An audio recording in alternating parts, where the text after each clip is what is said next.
Hello and welcome to another edition of the GSMC College Football Podcast, presented to you by the GSMC Podcast Network. Today is Thursday, May 8th. As always, I'm your host, Jake Daly. Got a good show for you today.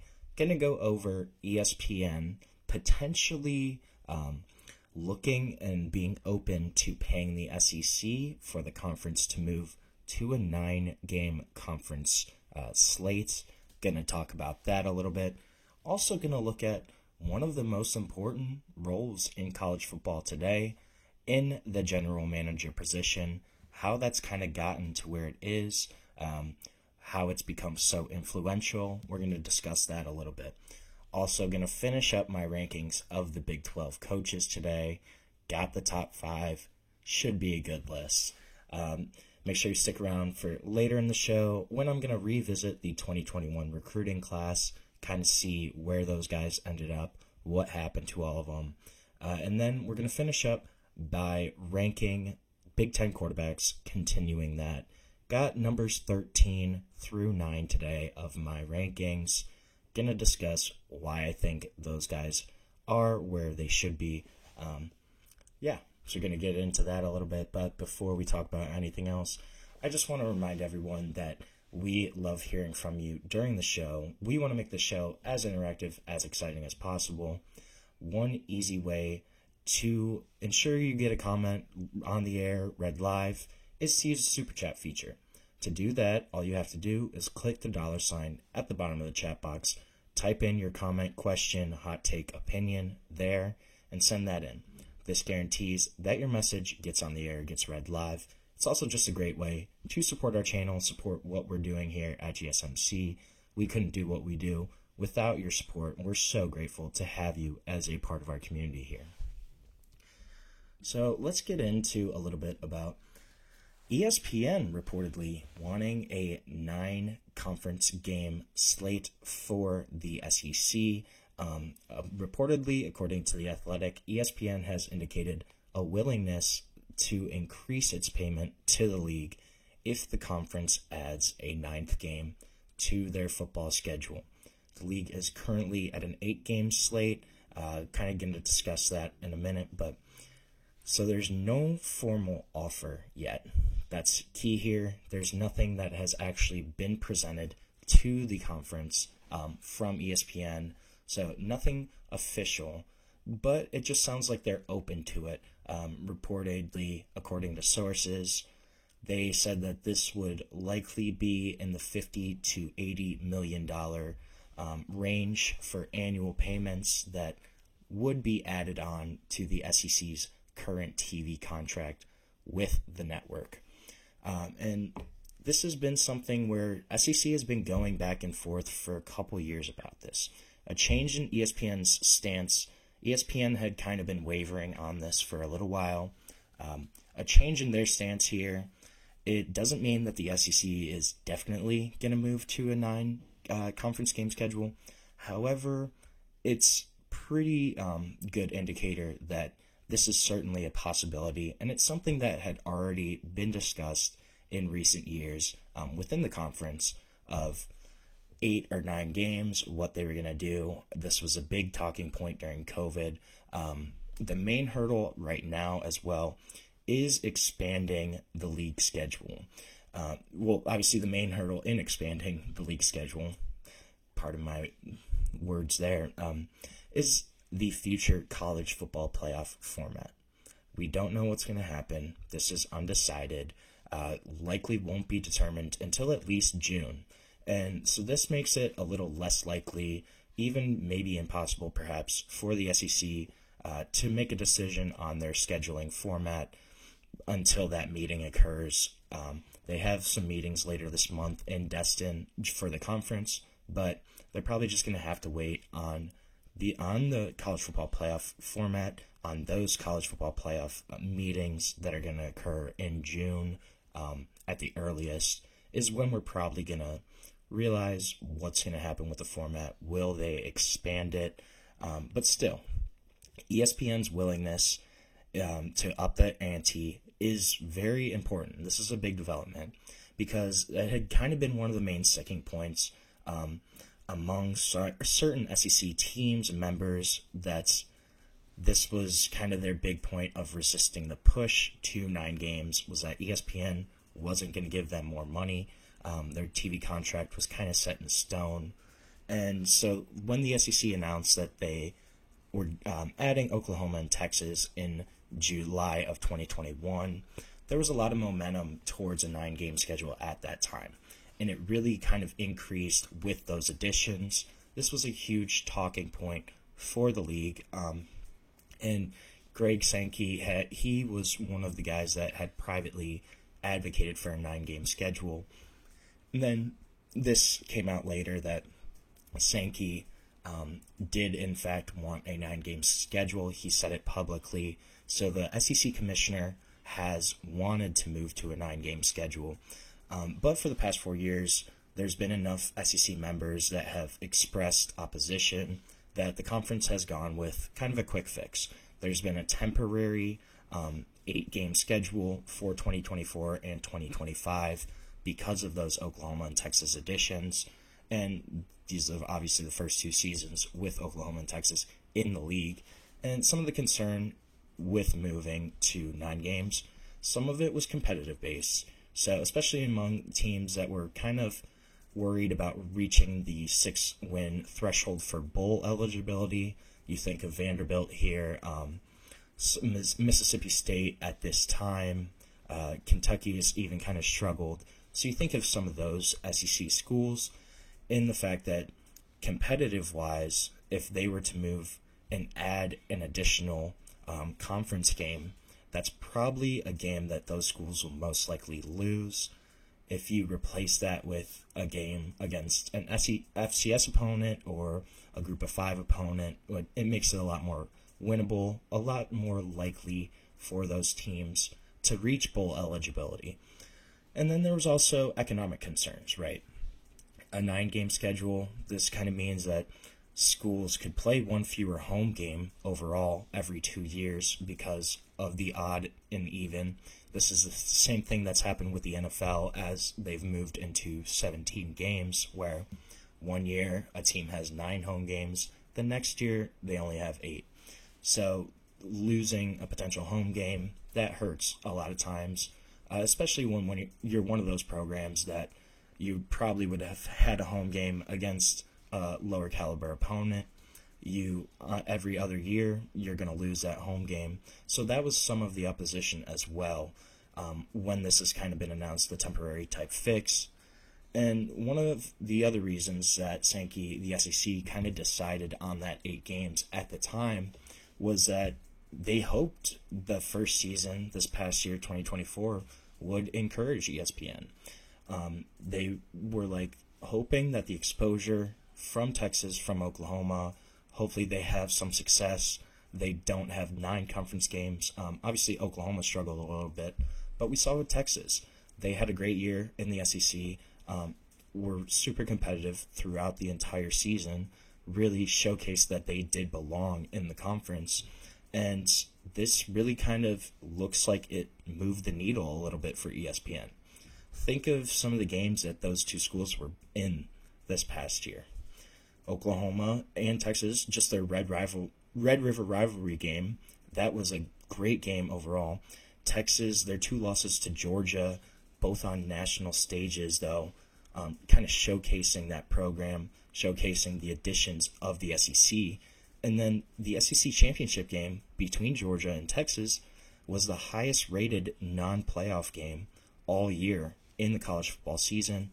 So in terms of ratings, in terms of exposure to the national audience, that really was a big plus for the SEC this year in kind of seeing what Texas could do in the conference and just upping the profile overall.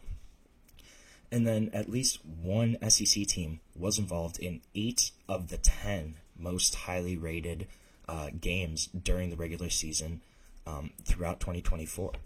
8 of the top 10. So 80% of the top rated football games this past season throughout the regular season involved at least one SEC team. So you kind of have all those factors, and they all point to ESPN willing to kind of up it and say, hey, if you give us another week of conference games, you give us one more week, look at your teams had 80% of the top 10 highest rated games in last year's season.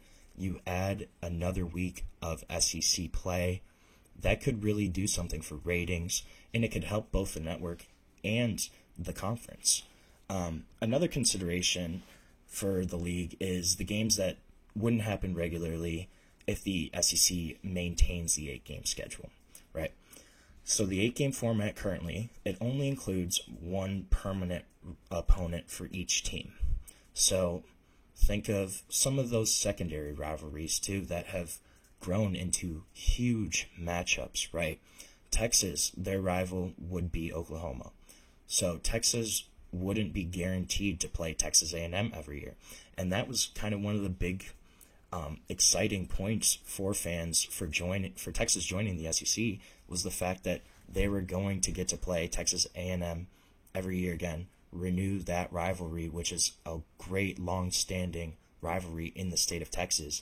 They're going to keep that game, get to kind of renew that, and that rivalry had obviously faded since A&M left for the SEC 10, 12 years ago now.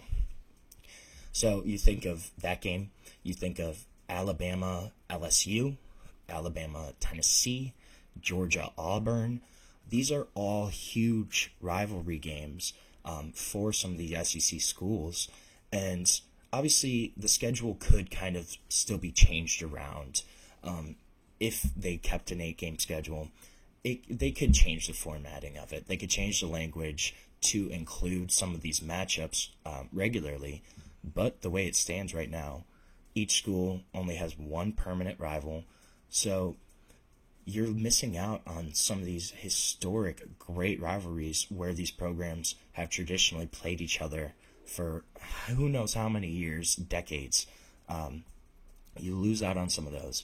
But if they went to a 9-game schedule, all of those games would be annual matchups. You would keep these long-standing rivalries. They'd be able to play every single year. And right now, obviously, these matchups, they were all played out last season. They're all still going to be on the slate for 2025. But the future is unknown. And if they keep an 8-game schedule, some of those really great rivalries could just fall to the wayside and kind of be forgotten. And that's kind of an unsubtle way that the SEC can show ESPN what it's missing and potentially even leverage the network for more money to be added on to this deal. SEC, they can go to ESPN and say, hey, look, if you want us to move to this 9-game schedule, you want to see Texas A&M every year, you want to see Auburn, Georgia every year, you got to give us a little more. I think that's going to be a factor here, and just especially you think of the tradition that's steeped in the SEC, it makes a lot of sense to try to maintain those rivalries, maintain those traditions. And then as for the college football playoff format, so SEC is still kind of waiting. It's a waiting game right now. The postseason field's probably going to expand to 14 or 16, and then there's the question of automatic bids. SEC and Big Ten have both been pushing for automatic bids, with potentially even 4 teams each for both conferences. And the SEC only got 3 teams last year, but there was Alabama, Ole Miss, South Carolina all knocking on the door. So you had like 6 in the top 15, essentially. And there could be concerns that moving to a 9-game schedule would potentially snub some teams. However, it could also give more exposure. And would the committee rank that higher because of strength of schedule, essentially? Then another factor, too. Potential Big Ten, SEC scheduling agreements. One of the big sticking points right now is the Big Ten plays a 9-conference game schedule. SEC only plays 8.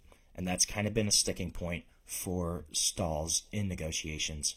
If the SEC moves to a 9-game slate, makes that a lot easier for those 2 conferences to come together and kind of nail out some agreement. I think that's also going to be a factor here, but this is going to be something we're going to see play out. ESPN, I think this is going to happen. Eventually, will it be this upcoming year? They kind of announce it for 26. Not sure, but it's certainly something that's very possible. I think it's pretty likely to happen. We're just going to have to kind of wait and see how it all plays out, though. So we're going to take our first break of the show right now. When we come back, we're going to talk about the rise of the general manager and kind of how that has become such an important piece of college football. And we're going to discuss that shortly on the GSMC College Football Podcast. I feel like I'm losing my mind. Is everybody in the world blind? Please, Lord, give me a sign, a sign. I feel like I'm losing my mind. Is everybody in the world blind? Please, Lord, give me a sign, a sign.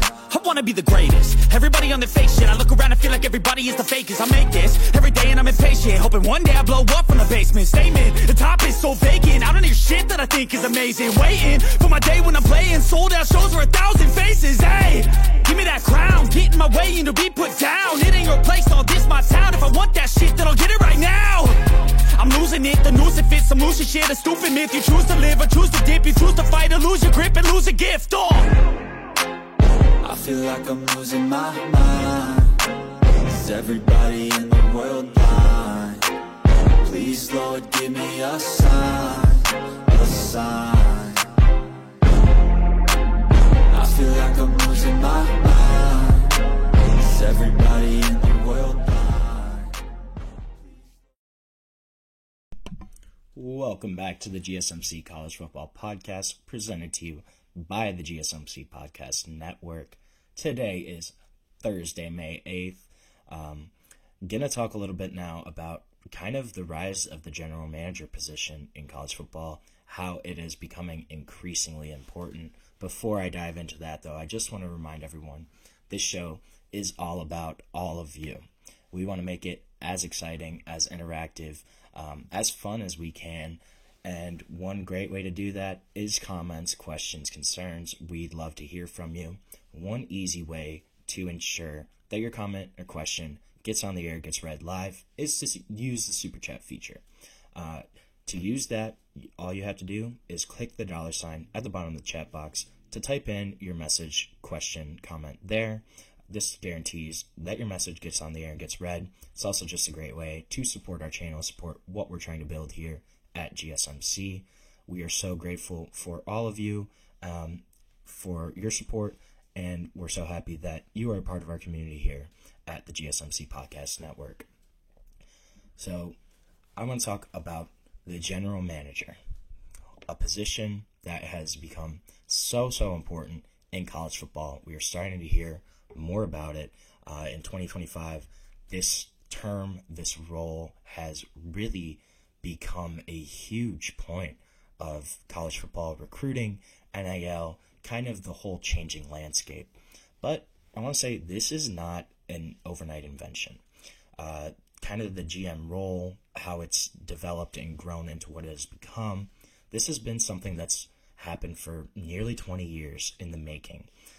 Going back to 2006, this is really kind of the first time we saw this role start to blossom. At Western Carolina, Jeff Collins and Matt Rule, who were assistants at that time, were kind of discussing this, and they discussed how the NFL, they have guys whose position is director of player personnel. They're like, what does this mean, kind of thing. But they're discussing, brainstorming. They said, hey, maybe we could do something like this in college football for our programs. And so the first use of that term came about in college football.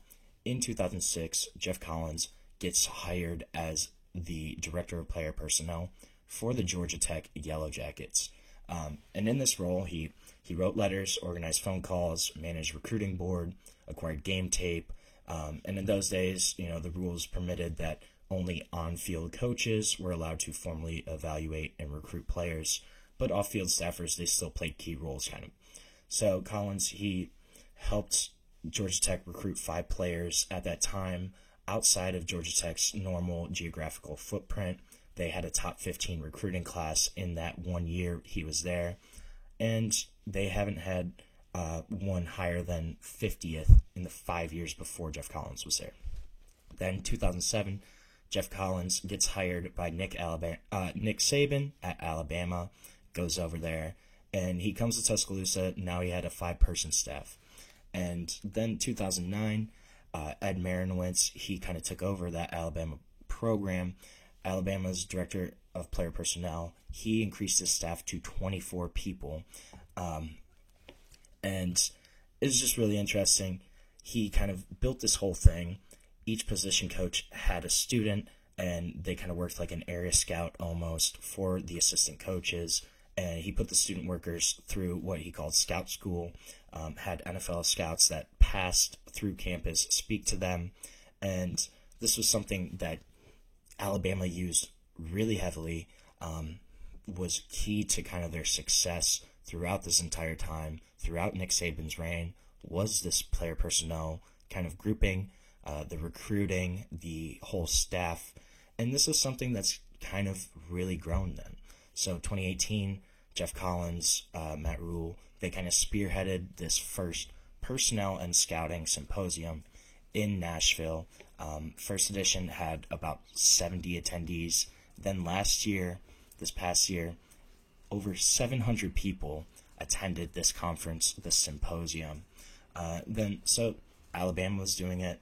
Then another guy, Mark Pantoni, he's kind of been looked at as the gold standard of the modern general manager in college football. And Mark Pantoni, I would take a guess, a gander, that most people, even really heavy college football fans, do not know that name. Mark Pantoni is the Ohio State general manager, a guy that was a Florida student assistant on Urban Meyer's staff, did such a good job there that Urban Meyer offered him a full-time recruiting job. He became part of a 2-person staff, managed the entire recruiting operation. And then when Urban Meyer took over at Ohio State, he brought Mark Pantoni with him to kind of run the personnel.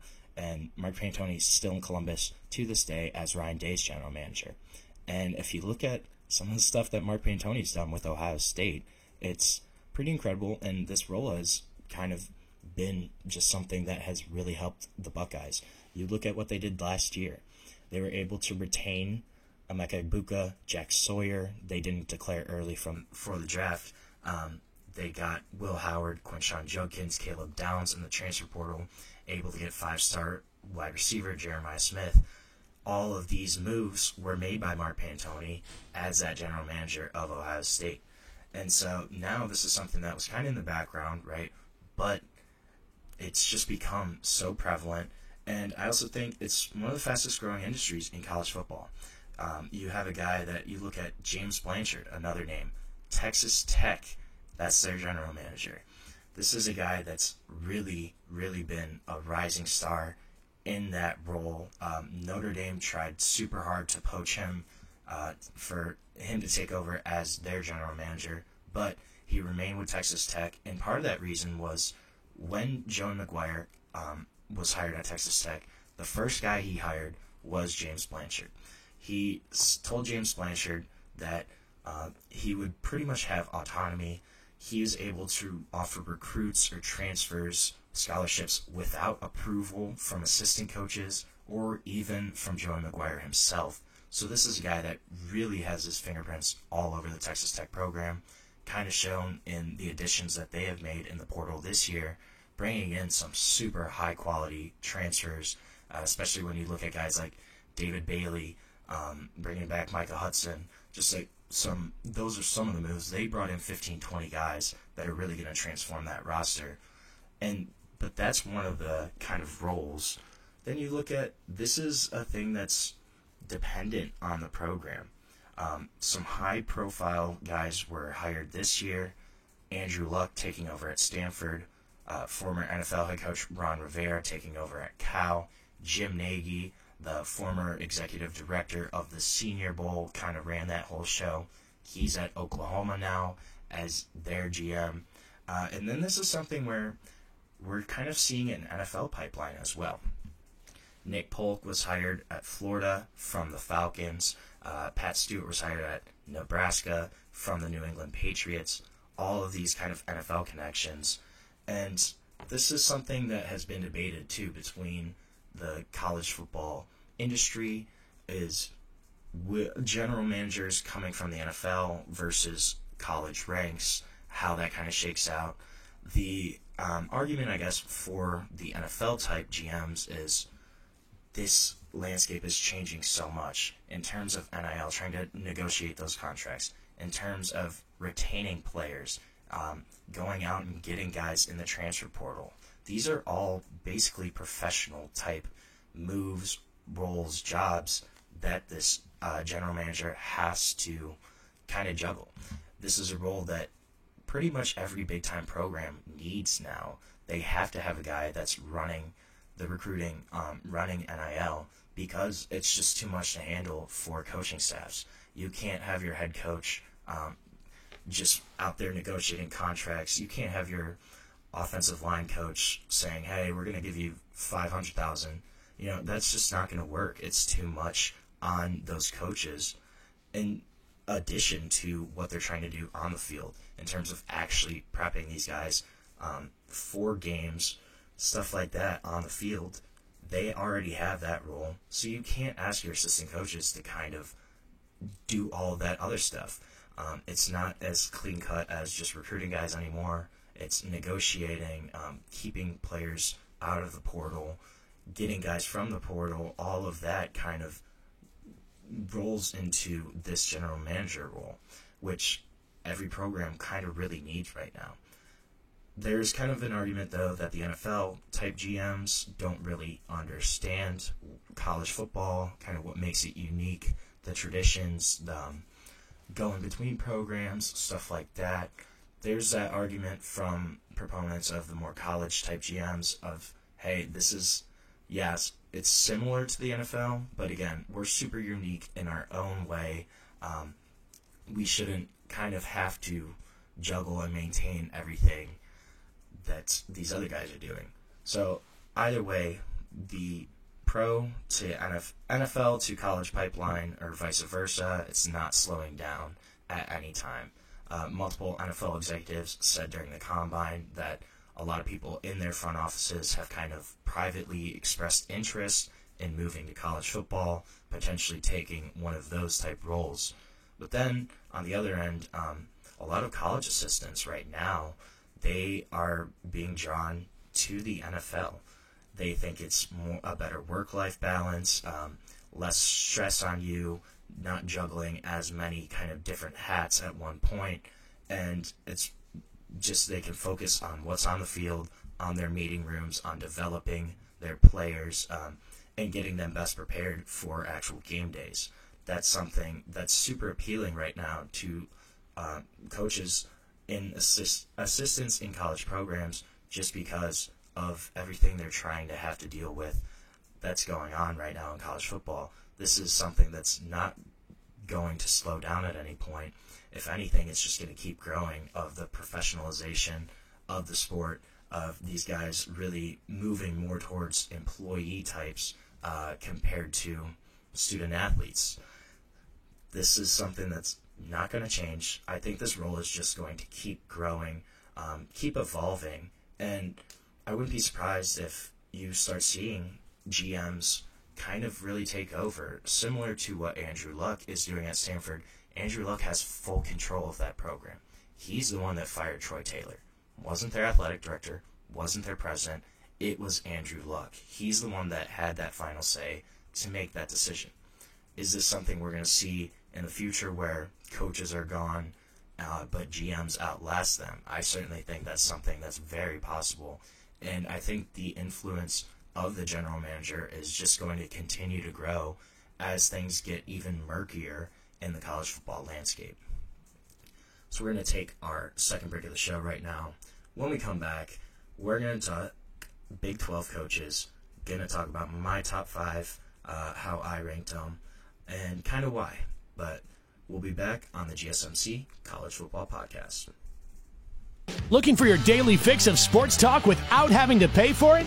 GSMC Sports Network is available on YouTube. Just search GSMC Sports Network.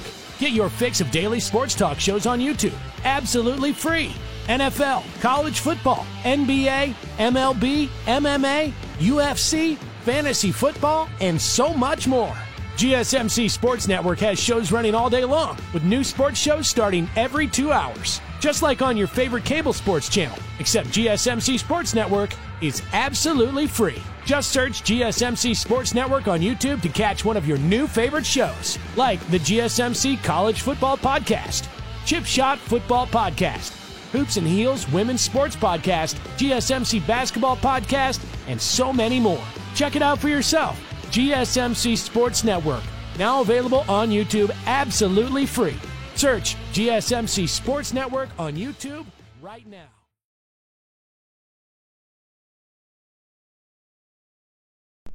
Welcome back to the GSMC College Football Podcast, presented to you by the GSMC Podcast Network. Just talked a little bit about the general manager, kind of how that role is evolving. One of the big GMs in college football right now is James Blanchard at Texas Tech. We're going to stay on the Big 12 trend and talk about my top 5 Big 12 coaches. So I've kind of ranked everybody in the conference so far, gone through that in the past few days. So if you want, go check those out. But going to get into my top 5 now. So at 5, I have a coach that USA Today said was the number 1 coach in the Big 12. I kind of disagree with that, but still a great coach. In Kenny Dillingham, Arizona State. I think he's the 5th best coach in the conference. This is a guy that has completed one of the greatest turnarounds in modern college football history when you look at what he did with Arizona State this past season. Goes back to his alma mater, takes over for a team that was kind of reeling from the Herm Edwards era, showed with his 23 season. They went 3-9 in his debut, but they were picked to finish last in the Big 12 in 2024, a program that did not have high expectations, and they blew those expectations out of the water. They win the conference, they go to the college football playoff, they have that phenomenal game in the first round against Texas. This is a guy that has kind of brought the fire back to Arizona State. A young coach, only 34 years old, but a guy that's kind of setting himself up to have a really long, successful career at Arizona State. I could see him being there for a long time. It's his alma mater, a place that he's really comfortable at. And I also think that's a factor in why he's been so successful. He knows Arizona State well. He knows kind of the money behind that institution, knows the traditions, knows the culture. This is a place that he played at, a place that he grew up at. He kind of just knows how that program works.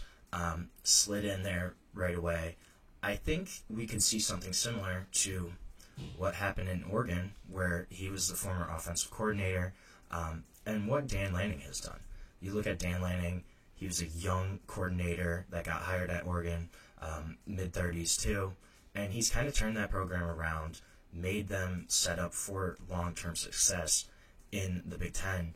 I could see Kenny Dillingham doing something similar at Arizona State, where Arizona State, if he recruits well, he can kind of sell guys on what makes them unique. He's a guy that they can look up and say, hey, this dude's been successful.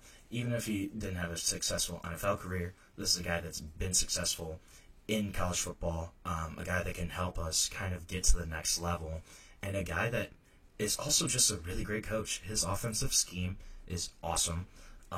The way he kind of sets up his players for success, some of the play designs that he has are really creative. A guy that is going to continue to grow and evolve, especially as he gets a little older, starts to learn some of the nuances of being a head coach. You know, game clock management, critical decisions in key moments, stuff of that nature. This is something where he can really grow as he kind of gets older, matures in that head coach role. There's a ton of upside for Kenny Dillingham, And I think he's one of the guys to really look out for as a rising star as a college football head coach. At 4, it's another guy that has led the program where he went to school, Kalani Sitake, BYU. This guy's a great coach overall. Took over his alma mater when BYU was kind of navigating its way as an independent, when there were a lot of question marks of what would happen to them, where they were going to end up. He's able to raise their profile. They get into the Big 12, and they didn't have a great 23 season in their first year, but gets back to kind of those winning ways in 2024. Went 11-2 last year at BYU. They were really close to the college football playoff, only a couple plays away. A team that was consistently in the top of the rankings in projected brackets kind of throughout the entire season. And BYU is a place where Sitake, he knows the culture. He can build up that program. They're back to maintaining their winning ways. They have had 7 bowl appearances in his 9 seasons there. An impressive 45-18 since 2020. So this is a guy that has built them into a 9-10 win team every year.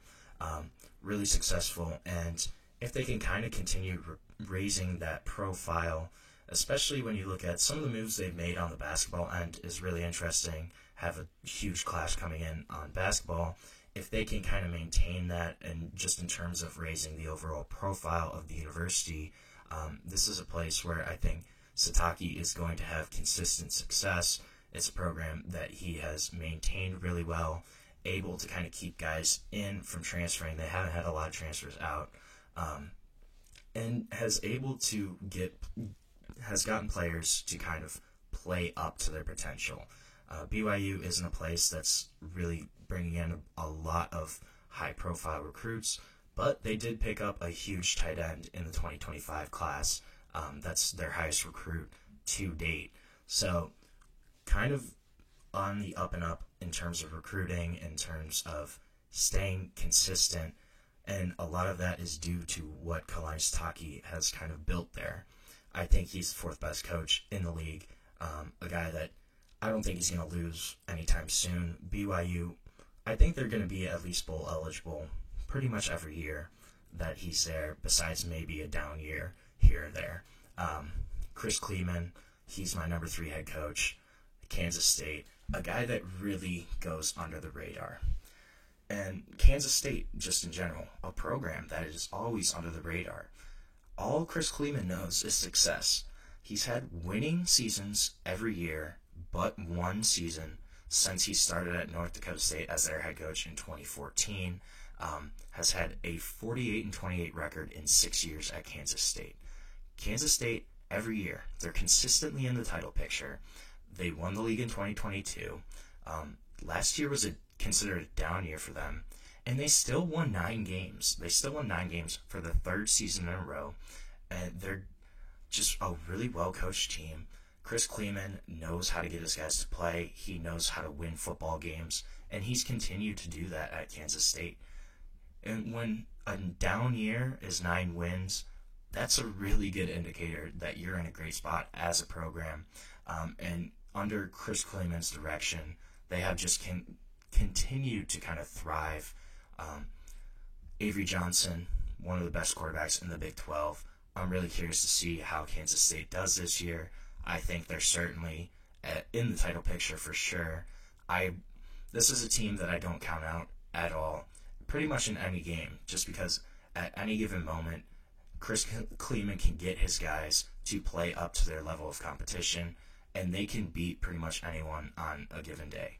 I think that's a big testament to kind of what he's built there in Manhattan, Kansas, in that program of being consistent, not having a losing season. I mean, the guy has had 9 wins 3 years in a row. Kansas State, not a place where you're going to pull in a lot of high-profile recruits. You have to kind of work with what you're given, and Chris Kleeman has done that to the max, and really kind of capitalized on the strengths of Kansas State to make them a perennial Big 12 contender. That's a guy that's done a great coaching job, and I really respect kind of what he's done for Kansas State. My number 2 coach in the Big 12, and until he's gone, I think he's always going to be consistently up here, is Kyle Whittingham from Utah.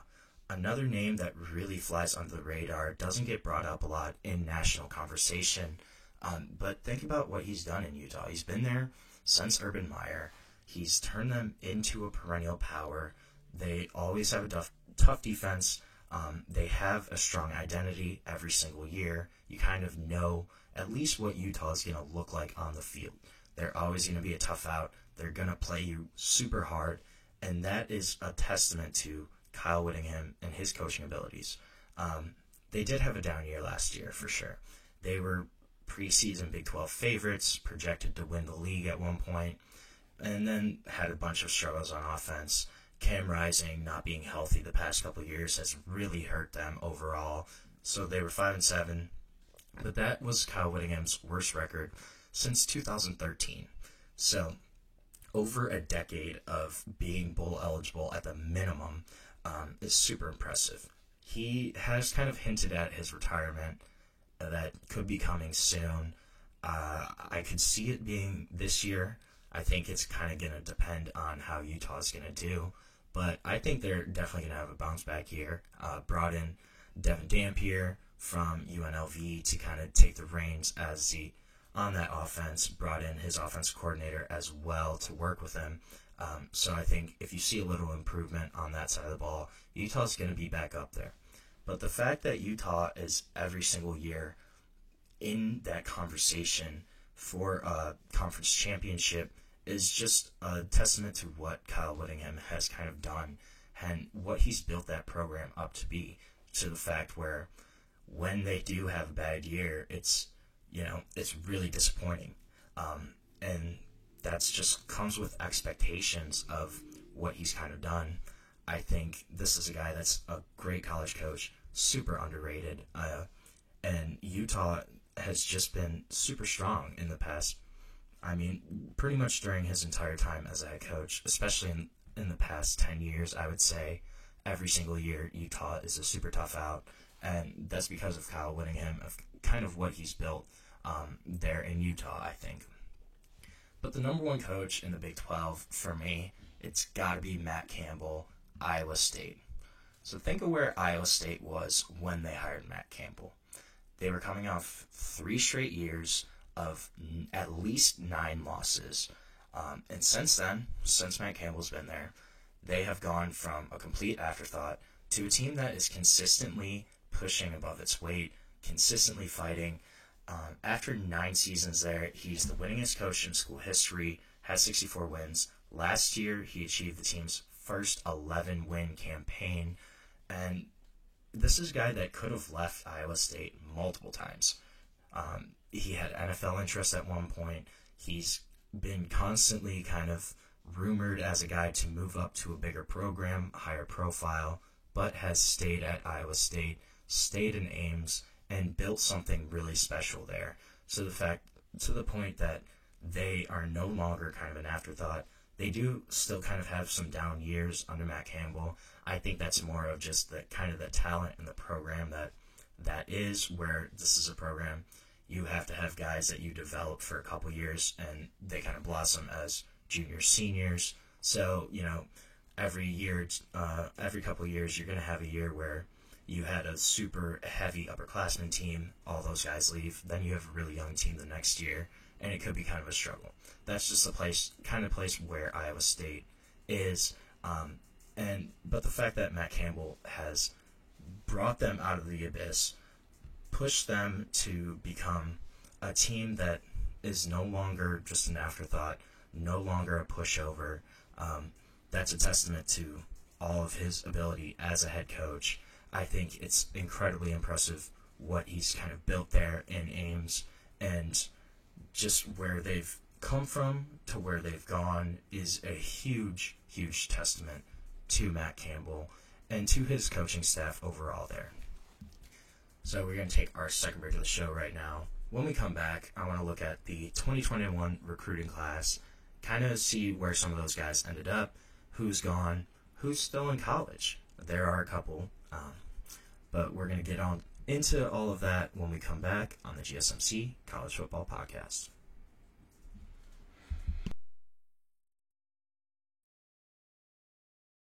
For the best and latest podcasts available anywhere, go to the podcast app on your cell phone and type in GSMC to access free content-rich podcasts on health and wellness, book reviews, sports, entertainment, relationships, social media, movies, technology, finance, and even weird news. Subscribe and download the GSMC Podcast Network's family of shows, available everywhere podcasts are found.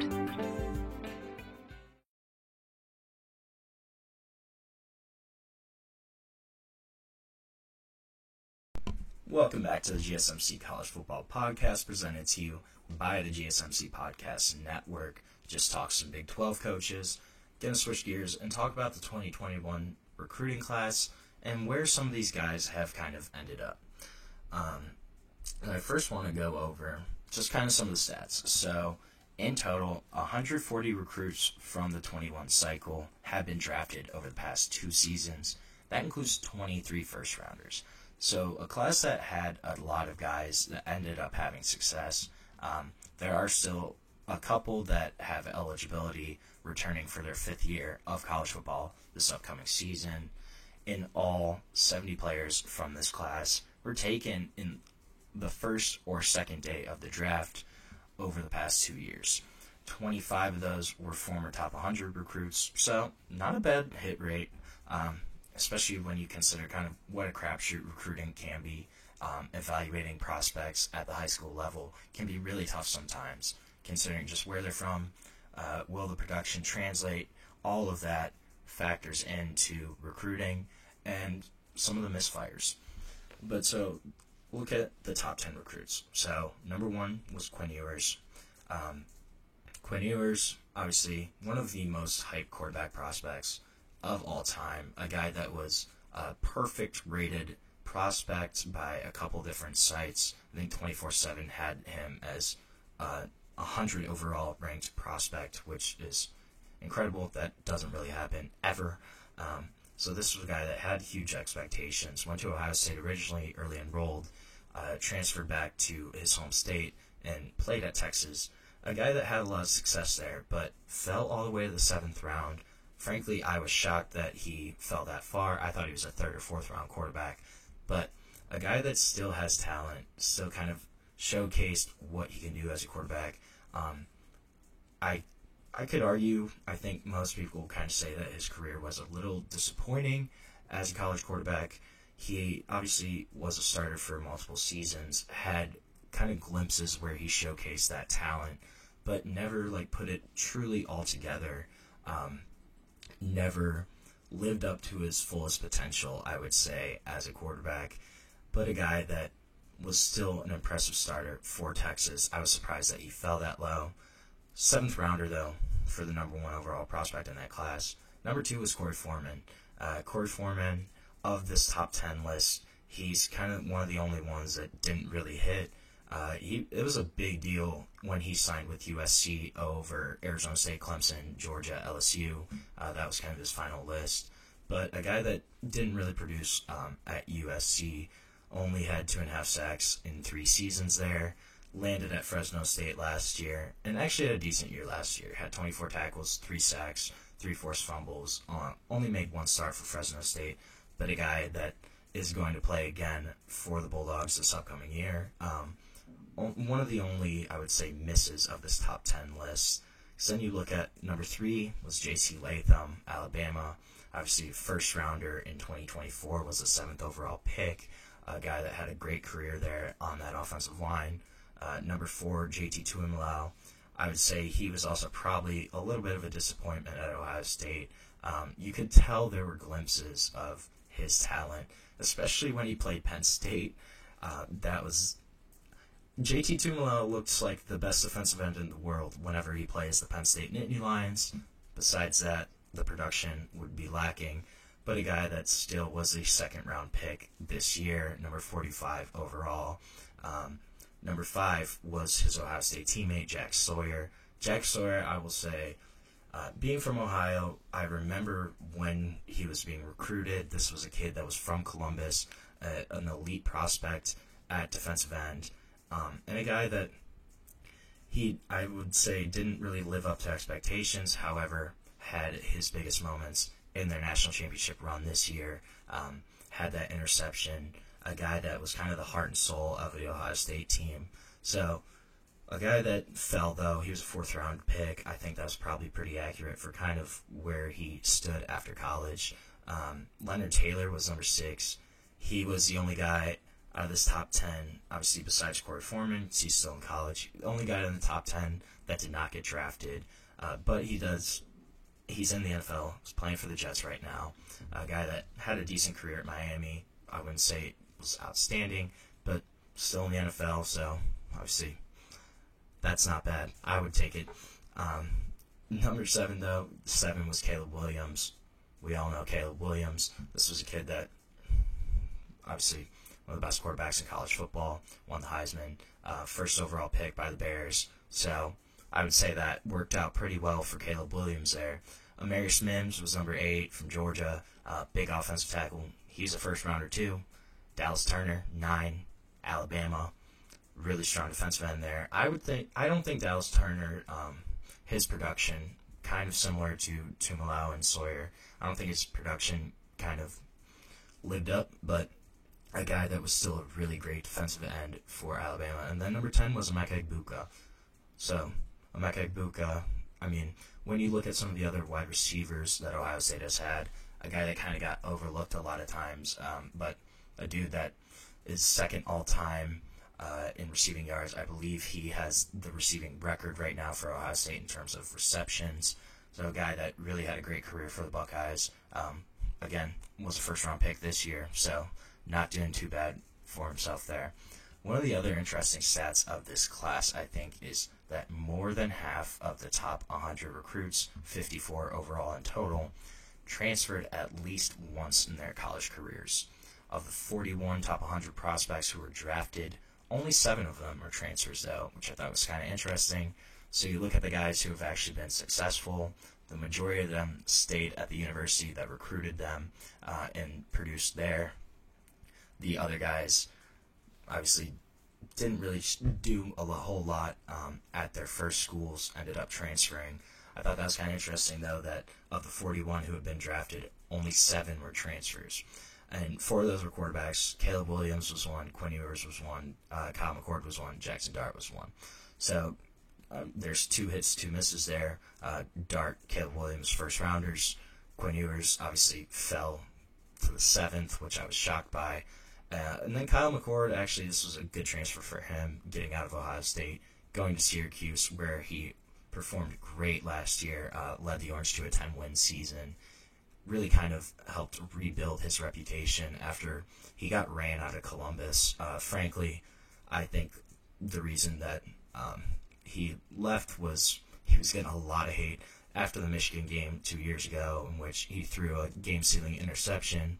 Kyle McCord had to get run out of Columbus, but a guy that kind of rebuilt his reputation with that season last year at Syracuse and still got drafted. So that's, again, not bad. But other guys, Dante Thornton transferred from Oregon to Tennessee. Chop Robinson went from Maryland to Penn State. Chop Robinson, that was actually a really great transfer for him. Ends up being a high pick for the Dolphins. Had a good career at Penn State. And then there's a couple guys that are still in college right now. So you have former 5-star, number 14 overall, Tristan Lee at Clemson. He's had a good career there, 23 starts over the past 2 years. Only played 70 snaps in his first 2 years. So a guy that really took the time to develop, kind of grow into something. He's going to be back for a 5th year. Should really anchor that line for Clemson. Another 5-star, Xavier Sorey. He was at Georgia for 3 years, only started 2 games during that time, left for Arkansas last season, and then had a great year for Arkansas. Led the Razorbacks in tackles, had 99, had 9.5 tackles for loss, 2 sacks, so really kind of showcased that talent, was still there. Sage Ryan is another guy, went to Clemson originally, started 21 games for the Tigers, over his time there, but left for Ole Miss in the winter transfer portal. A guy that should play a really big role for Ole Miss as they're trying to rebuild that cornerback room right now, and a guy that could have another great year. And then Keyshawn Silver is the last 5-star still in college. He's a guy that signed with North Carolina, didn't start a game in 2 years there. Then he went to Kentucky, started 23 games over 2 seasons there, and then he's now at USC. So I think those are a couple guys. Xavier Story, I think, definitely has potential to get drafted next year. I think Sage Ryan does as well if he has a great year. So those draft totals could go even higher when we kind of look at this next season after pretty much this whole class is gone, is out of eligibility. It's going to be interesting to see kind of the total numbers. But overall, this was a really successful draft class. When you have 140 guys overall from that draft class get drafted, I think that's a pretty good indicator of the talent level in that recruiting class. But 21 was certainly interesting. Quinn Ewers didn't live up to expectations. Caleb Williams surpassed them. It's kind of shows, though, what a crapshoot recruiting is, how it can change on an instant, how evaluating talent is a super difficult thing to do. And even the guys that do it every day sometimes get it wrong, but there's also the hits there, too. So we're going to take our last break of the show right now. When we come back, we're going to talk some quarterbacks. Going to continue with my rankings of the Big Ten quarterbacks and kind of where I think some of those guys land in that list. But we will be back on the GSMC College Football Podcast.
Welcome back to the GSMC College Football Podcast. Just discussed the 2021 recruiting class, including former number 1 overall recruit Quinn Ewers, who started his career at a Big Ten university program in Ohio State. Gonna keep that Big Ten theme kind of going on and discuss some of the Big Ten quarterbacks. Gonna rank about 13 through 9 today and just kind of go over some of those guys where I think they kind of land in that pecking order. So my 13th ranked quarterback in the conference, I think it's Preston Stone, starter at Northwestern. Preston Stone, this was a guy that started his career at SMU, was the starter there in 2023, started there in 24 to start the season, but was replaced by Kevin Jennings, and obviously SMU went to the college football playoff. Kevin Jennings maintained that job, so Preston Stone transfers out, and he gets a fresh start at Northwestern with third-year head coach David Brown. Last year, Northwestern's quarterback room was a complete disaster. Their quarterbacks combined for only 7 touchdowns and 11 interceptions in 2024. So they sorely need some more production from that position, and they should get it in Preston Stone. This is a guy that had a great year in 2023, a dude that's 13-3 as a starting quarterback, so has been successful in the time that he started at SMU. In 23, passed for over 3,000 yards, had 28 touchdowns, only 6 interceptions. So that, too, the decision-making should, at the minimum, help raise Northwestern's floor from the quarterback position. A guy that should fit well, too, with second-year offensive coordinator Zach Lujan. Preston Stone, I think he definitely has potential to maybe rise up this list, but he's going to Northwestern, completely new situation, going to have to learn a new offense.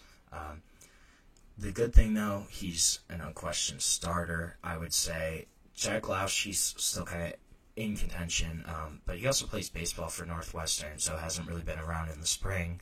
Could potentially earn some playing time, but I think this is Preston Stone's job to lose. When you look at the production from 2023, this is a guy that is not a bad Power 4 starter whatsoever. I think his ceiling might be a little limited, but when you look at what he did at SMU in that 23 season, the winning record as a quarterback, a guy that can definitely help Northwestern at the minimum, and a guy that I think, if things kind of fall into place for Northwestern, could definitely be looking to improve and have a better year than, obviously, last season for him, but potentially even 2023. It's a guy that has a little more potential, could do well at Northwestern. Number 12, I think USC starter Jada Maeva. This is a nice spot for him to kind of slot in. This is a guy that has had 15 career starts. He had 4 starts at USC last year, started 11 games at UNLV in 2023.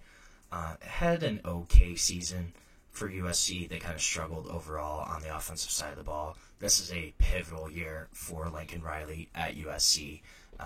USC, they're only 15-11 the past couple years. They really struggled in the Big Ten last season.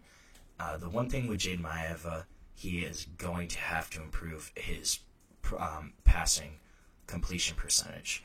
Last year, only 59% of his passes were completed, and this is something that he did look better in 2023 when he kind of had a full season to start. His completion percentage was around 63-64 in that season. So put up better numbers at UNLV. Obviously, he started more games, so the counting numbers should be a little better there.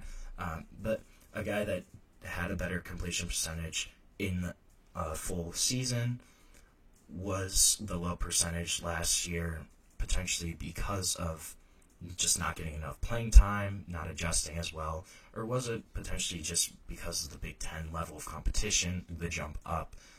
I think that's certainly a question mark for Jada Maeva, but a guy that has shown he can play at times. Against Notre Dame, he started, really showed up in that game, had 3 touchdowns, had 360 passing yards, a lot of moments where he kind of showcased that talent, but he also had 2 interceptions. So still the decision-making, making smart passes, that's a big question mark for Jada Maeva.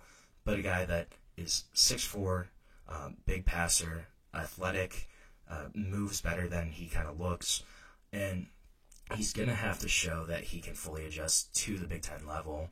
This is going to be a big question mark for him of, can he actually improve that completion percentage? Can he kind of showcase that he can do better? Or is this where he's going to kind of end up as a middle-of-the-pack quarterback? That's going to be a big question mark for USC. And their success as a team, I think, is going to ride a lot on how Jada Maeva performs as their starting quarterback. At 11, I think this is Aiden Childs all day. Michigan State quarterback. Is going to be a junior now, so has had 12 career starts. A guy that came over with Jonathan Smith from Oregon State, was with him as a freshman there, then transferred over last year, started pretty much the entire year. He had a bumpy year as his first year as a starter, but there were times where he kind of flashed why Jonathan Smith likes him so much. Had some playmaking skills that he really kind of showcased at times, but struggled a lot with turnovers last year. He was 13th in the Big Ten with 2,400 passing yards.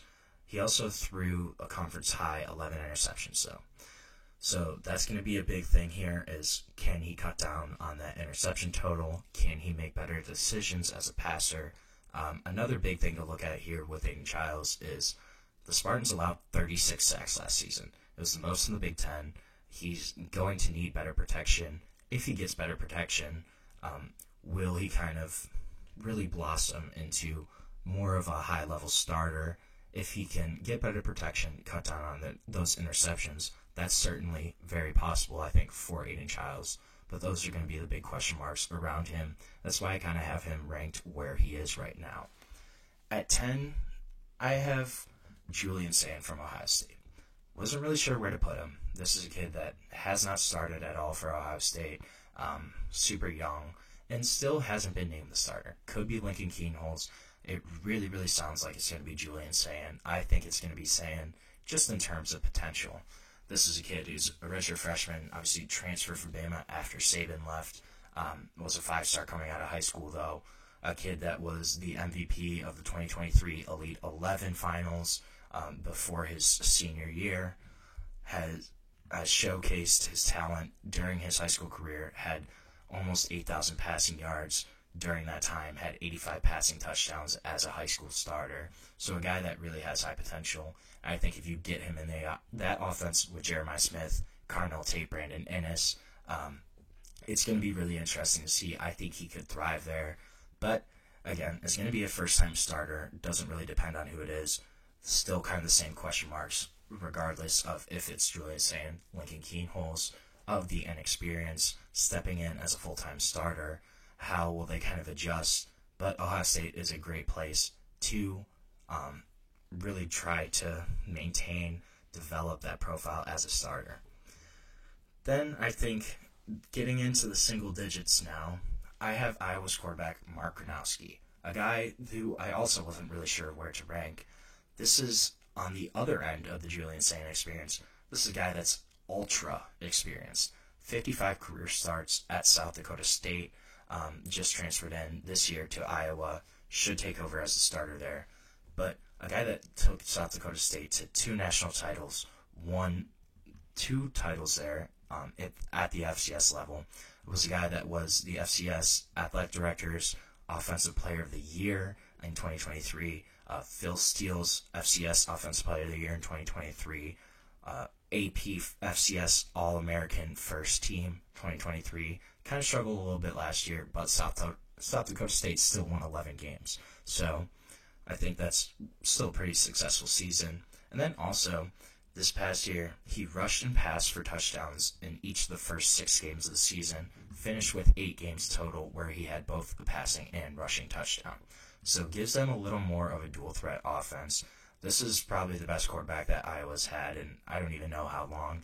In terms of potential, a guy that can step in right away, give them an experienced option, a guy that can really jump up this list, I think, too. I think I kind of ranked him a little low just because we don't know how he's going to adjust to the Big Ten.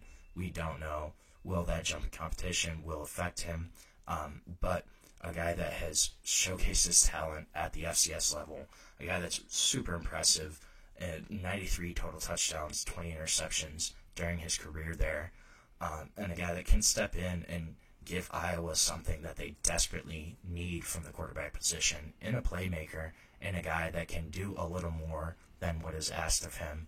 That's going to be Mark Gronowski. I'm excited to see him in an Iowa Hawkeyes uniform this year and kind of where that could all end up. So we're going to end our show for today. Thank you so much for tuning in to the GSMC College Football Podcast. Please remember, subscribe, like, follow the show. If you want, you can also go to, I blanked there, TikTok, Facebook, Instagram, Twitter for more sports content, more sports updates that you love. Thank you so much, and have a great day.